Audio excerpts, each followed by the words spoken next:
Hello and welcome back to the channel, folks. Are you a little upset that Chad Seleucid build didn't win? The one with the Royal Peltast and the Silver Shield Pikes? Well, we're going to give it another shot, and by we, I mean Hotel Soap, who is trying to make this elite Seleucid infantry corps get something done here, and boy does he have his work cut out for him today. Let me show you what's on the other side. This is an army of Getae. They have 3 Thracian horsemen over there, and then 3 bow horsemen.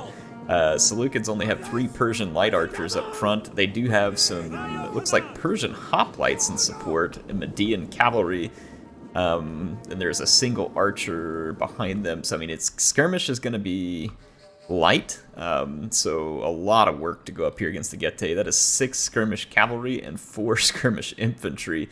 And then the main line is Falxmen for a really good charge, and then mercenary axe warriors and a couple of noble swords, noble spears, so 3 noble swords, a couple of axe warriors, and a noble spear in the main line. So pretty heavy main line.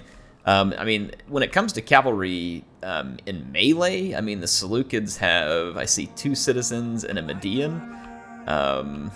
Nope, here's another one here too, so it looks like 2 Medians, 2 citizen.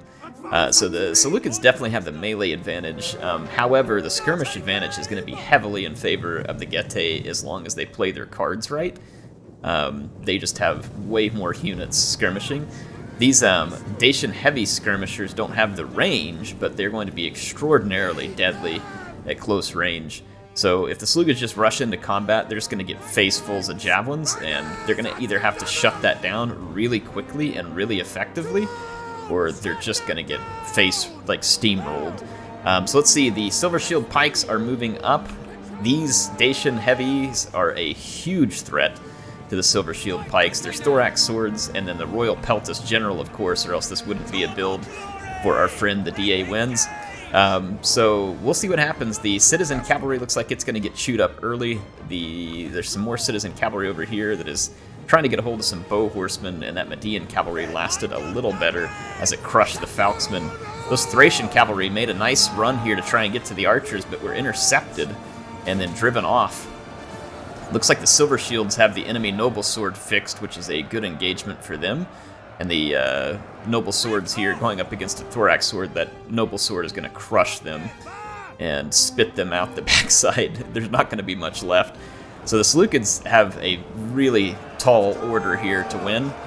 It's going to be challenging. The Noble Sword's kind of just forcing its way forward into the phalanx, which is something you can do. You can try and keep ordering that unit forward to try and rip through that from the front. You'll take some losses. The Royal Peltast is going to join in to fix them there. That might work against that one Noble Sword, but you've got others in play, and these heavy skirmishers are just making absolute mincemeat out of some of these units right now. Though this Noble Sword is getting chewed up pretty good by that Silver Shield Pike. That's not bad for it to go like that. Let's just kind of see, cavalry-wise, yep, a Citizen Cavalry got around the flank and can at least feint a threat at these heavy skirmishers. It probably doesn't want to charge, but even if it can just keep them busy for a moment, that is probably better than nothing. Seleucids have got to try something. Yeah, I like it. They're going to just plow in here as a Citizen Cavalry and tie those units down. That'll at least pull some javelins from there. I don't see any other cavalry left for the Seleucids, so this is a huge problem for them, because even if they break this infantry line, these heavy skirmishers are going to be difficult to get a hold of. There are some Persian light archers left. The heavy skirmishers are not going to go down super easy to light archers. Nice outflanking here, the Thorax swords. Fixed by axe warriors, outflanked by axe warriors. There's now nothing to go after those heavy skirmishers except for pikes, and the pikes do manage to get a hold of them, at least temporarily. This Noble Sword out here is getting quite a lot of fight, probably more than it wanted. The mercenary axe warriors are now pressuring the archers, which, I mean, that's a huge win for the Getae. They've already got, I think, quite a bit of advantage here, potentially. These bow horsemen still being alive could be a huge boon. But we'll see. I mean, the Silver Shields did cut down a couple of expensive units, and then that Royal Peltast is now right here into the mix against these heavy skirmishers, but now they are also going to get unloaded on. It's going to be a real question of how many javelins those Dacian heavy skirmishers have left. There's a couple of axe warriors out here. That Silver Shield Pike is taking quite a lot of damage. That's good to see those. Yep, archers are going to start flogging these bow horsemen. That's going to be real important, because that Silver Shield Pike Needs to continue to get some more work done. It drove off a noble sword, though, for the most part. So, I mean, I feel like that's probably money, I don't know about well spent, but not wasted, per se. These thorax swords are having a lot of trouble taking down those noble spears. Looks like they're going to get some help from another silver shield. Nope, they're going to fall back. There's an axe warrior now protecting those heavy skirmishers, and the Persian hoplites are going to come help these silver shield pikes who are, you know, kind of out of formation and messed up here. But they did a really, I would say, a pretty good job. They have a chevron on them. I don't think it was a waste by any means. There's a bow horseman here trying to get into these archers. It's going to get shredded. This is going to be an interesting finish here. It's really, I think, going to depend a lot on what do these heavy skirmishers have left in the tank and how much can they get done.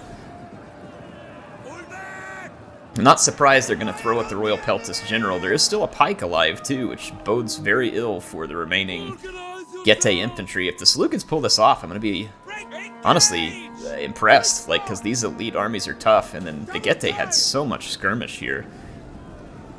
I'm surprised those Dacian heavy skirmishers didn't just delete the pikemen to begin with. Maybe there was more important targets, at least at the moment. Those noble swords are trying to cycle. It's going to be difficult for them to do that because the Persian hoplites can pursue them and then the pikes can just follow. And now we're getting bow fire into the axe warriors. It looks like the heavy skirmishers are out of ammunition, so the Seleucids are going to win this. They're going to carry this on the back of Royal Peltast and Silver Shield pikes. Of all things, this one's got 121 kills, double chevron. I don't know if it had the chevron coming in. I don't think it did. But I mean, that's pretty cool. You're not going to see this every day. So, what a fight there. Nice play. And like I said, that Getae army was certainly not a pushover army by any means. It didn't have quite as much melee as the Getae could bring to a fight, but it had a lot of really dangerous skirmishing component. And honestly, that was an impressive performance. Those heavy skirmishers are going to come into melee to try and take down archers. That makes sense. The Getae, though, are going to struggle to take out the pikes, with the Royal Peltast and the hoplites providing a way to chase and engage these units. They're not going to be able to easily outflank or get around the pikemen. So that's going to be trouble. This Persian hoplite is in a wall, which I believe may pick them up a bonus versus infantry. I can't remember for sure. Let's see if it is a bonus. I don't know if it gets them a bonus versus infantry, but it picks up shield strength and melee defense, which is kind of a bonus versus infantry if your melee defense is going to increase. 202 kills on the Royal Peltast, too. Very well done. So there you go. The DA wins. There's a win for you, using your favorite unit there, the Royal Peltast, the Chad Peltast. But when given the second chance, it looks like Hotel Soap brings home the bacon here and takes out Killer.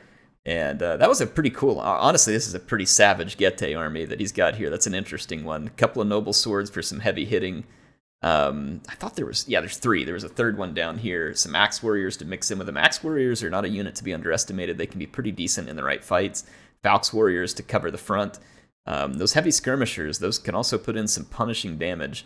So definitely a pretty interesting build. And then this Seleucid build, honestly, when I first saw this battle, I did not think the Seleucids were going to win that. So I was surprised, and it was kind of cool to see these pikemen get a day in the sun, because it's not going to happen very often for elite pikes like that. Anyway, hope you all enjoyed it. Thank you to Hotel Soap. Thank you to Killer.